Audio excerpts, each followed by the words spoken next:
Hey there, hope you're doing great today. I'm doing fantastic. I'm not feeling the best, so excuse my voice this day. But I'm lying here and I'm going the normal wake up time and I'm not feeling well at all. And I'm lying there and I'm going, Lord, please, I just need to lie down a little bit longer. Yeah, not feeling strong at all. So I do get to lie in a little bit. And 6 o'clock on the dot, he wakes me up, but I actually feel much better than I did just over an hour before that.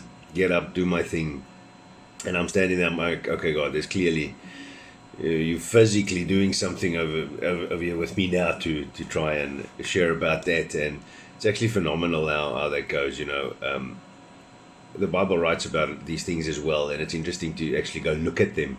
The one that stood out for me the most so far is I got to 2 Corinthians 12, where Paul writes, he says, "That is why for Christ's sake I delight in weaknesses, in insults, in hardships, in persecutions, in difficulties. For when I am weak, then I am strong." And what stands out for me in that is, the hardships there is you can add to them. You can add me physically being ill right now. You can add the challenges that you struggle with, your anxieties, your depressions, your stresses, the worries of everyday stuff, the challenges you are busy facing. You can throw all of that in there because when we physically fight those things, we run out of energy and God has an endless supply, but we don't always tap in. And that is why the word comes to that space for me, that it says, for when I'm weak, I'm strong. Because when you're weak, you can't fight God anymore. You can't fight him through the flesh like we tend to sometimes. When we have a worry, you take a worry out and you put it over here into a bin, into God's bin of worries. And so you can leave it, when you leave it at his feet, when you pray about it, when you give it to him. But then we start worrying about it again. So what we do is we take it out again and we just bring it back to our little box over here to just pile on and make us tired, I read a piece this morning about a guy that described his drive with Christ as driving on a tandem bicycle. Two-person tandem.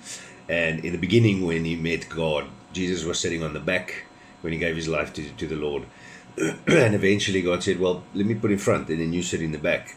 And then when they swapped around, he said it was the best thing that ever happened to him, because now all of a sudden the worries goes away because you've got somebody else in the driver's seat. And he said every now and then all he would hear is the word push, pedal, pedal. And then, you just pedal. It means it's a hardship coming through, it's a tough time coming through. He says it explains that in times when I was fearful and not feeling great, he'd lean back and touch my hand. He'd guide the path, but he would communicate the whole time. And he said it's been the best decision he ever made. It took him to a place to, it opens up your mind and many other things in your life in that day. So we've got to push through. You've got to push through. It's very easy to lie down in tough times and go, oh, well, the Lord will understand. Yes, he will understand. He does, because he understands where we are. But we also need to push through, because if we don't learn how to push through those things, we might not grow. And growth is the important thing over here, because tomorrow, the day after, a week from now, a year from now, 10 years from now, you've got to remember this day, and you've got to be busy having a conversation with somebody who's dealing through something similar or the exact same thing. And you would have been equipped by fighting through that. God would have equipped you to help that person with their need and their thing. A few scriptures that I found that really helps in these tough times is Isaiah 41:10 coming through again. So do not fear, for I am with you. Do not be dismayed, for I am your God. I will strengthen you and help you. I will uphold you with my righteous right hand. God will carry you, my friend, through everything, through your stresses, through your anxieties, through your physical illnesses. He's got the power. We just need to tap in for it. And that promises that he makes it. In Psalms 107 verse 20, he said he sent out his word and healed them. He rescued them from the grave.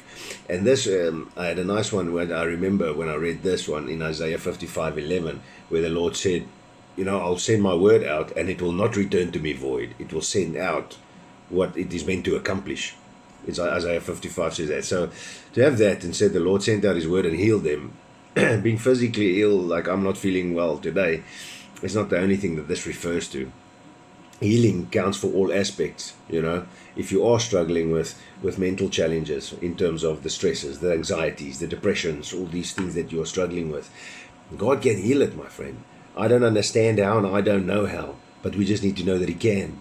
We can't lean on our own understanding in this space, as the Bible says, because as I said also the other day, it's like God doesn't operate in the areas where where we can think, and he doesn't have to, and that's what the great thing is about it.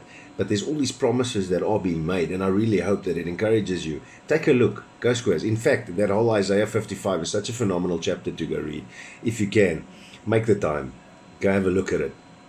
It might really open up some things for you as well. And I really hope this encourages you to stand up, to get up, to fight that fight. You know, the final thought for today would be, you know, when you're sitting around or you're at home or whatever, and you had this event coming up, whether it's a church event or a work thing or a whatever, something, especially when it comes to an event for the Lord, you know, and you're feeling off and you don't really feel like going, but in the end of the day, you end up going. What happens?